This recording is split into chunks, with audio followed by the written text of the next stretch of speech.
Du majestueux tigre de Sibérie aux puissants gorilles des montagnes d'Afrique, plus de 40 000 espèces animales aujourd'hui sont en voie d'extinction, mais certains n'ont pas eu la chance.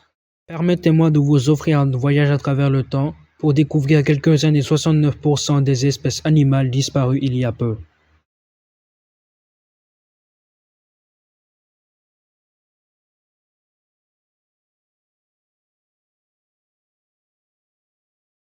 Malgré leur nom, ces animaux semblables à des chiens ne sont pas vraiment des tigres, mais plutôt des marsupiaux qui, comme les kangourous, portent leurs petits dans des poches. Les tigres de Tasmanie n'étaient pas des animaux assez grands, ils avaient une longueur de 1,30 m et un poids d'environ 30 kg. Mais ils avaient tout de même l'ouverture de mâchoire la plus grande chez tous les mammifères, soit 120 degrés, ce qui lui permettait de dégager toutes ses dents afin d'intimider ses rivaux.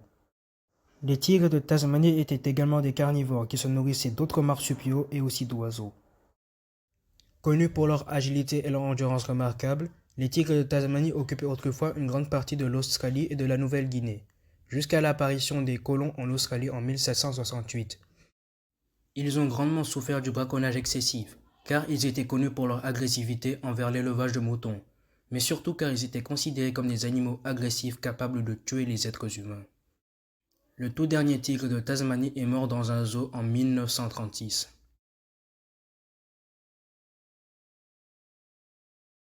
Si vous avez regardé cette vidéo, vous savez que Madagascar est le dernier refuge naturel des lémuriens d'aujourd'hui. Mais pouvez-vous imaginer un lémurien de 80 kg et de 1,50 m de long? Un animal répond à cette question, le Mégaladapis. Il s'agit du plus grand lémurien de la planète, mais son comportement était similaire à celui du koala, au vu de sa façon de grimper dans les arbres. En outre, Mégaladapis possédait des mâchoires de rhinocéros, très puissantes et garnies de multiples incisives aiguisées conçues pour couper les végétations. Sa disparition est surtout liée à la déforestation excessive. Les nombreuses forêts étaient remplacées par des terres agricoles, ce qui l'a mené à l'extinction il y a plus de 500 ans.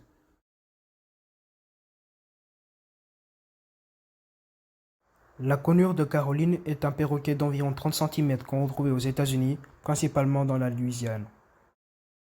Connu pour être l'un des rares perroquets au monde capables de résister au froid hivernal, les conures de Caroline se déplaçaient régulièrement en colonies très bruyantes, dans l'objectif de se nourrir.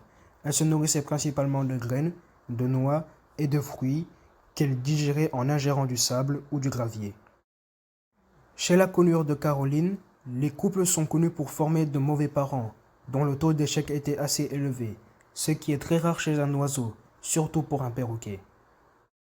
Malheureusement figurant sur la liste des nombreuses espèces d'oiseaux éteintes d'Amérique, la conure des Caraïbes était grandement chassée par les fermiers, car elle représentait un danger pour les cultures, mais surtout dans la confection de chapeaux pour femmes. Le tout dernier spécimen de conure de Caroline est mort en 1918, en captivité.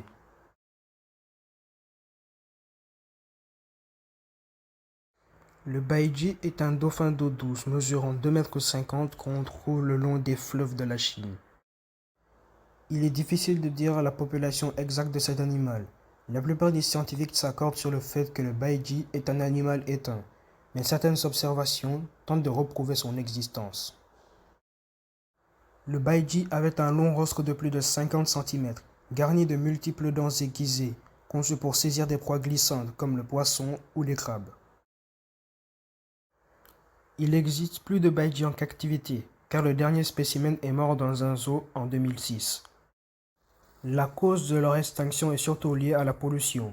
Les bateaux qui sont beaucoup trop bruyants gênent beaucoup les baïdjis dans l'écolocalisation, les filets de pêche, mais aussi les barrages hydrauliques.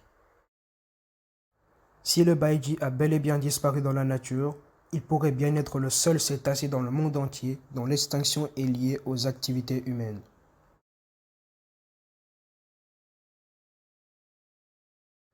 Connu scientifiquement sous le nom de dronte de Maurice, le dodo restera à jamais gravé dans l'histoire comme l'oiseau étant le plus connu de la science.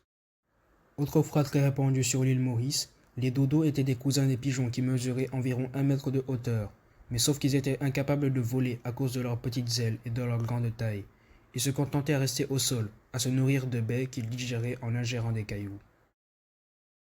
Les dodos vivaient paisiblement sur l'île Maurice jusqu'à l'arrivée des êtres humains en 1598, où ils étaient chassés en grand nombre. Les dodos étaient des oiseaux très intelligents, mais pas suffisamment pour résister à l'extinction. Ils ont grandement été restés sans prédateurs sur l'île, donc ils n'ont pas été très méfiants envers les humains. Les marins ont également apporté avec eux des primates, des chats, des rongeurs et d'autres animaux qui ont été très nuisibles envers les petits et les œufs des dodos. Le tout dernier dronte de Maurice a disparu en 1680. Cette petite liste n'est qu'une partie de tous les biens que nous avons perdus au cours des années qui ont suivi. Aujourd'hui, plus de 40 000 espèces animales sont au bord de l'extinction, des animaux qui ont une importante influence sur l'écosystème dans lequel ils vivent.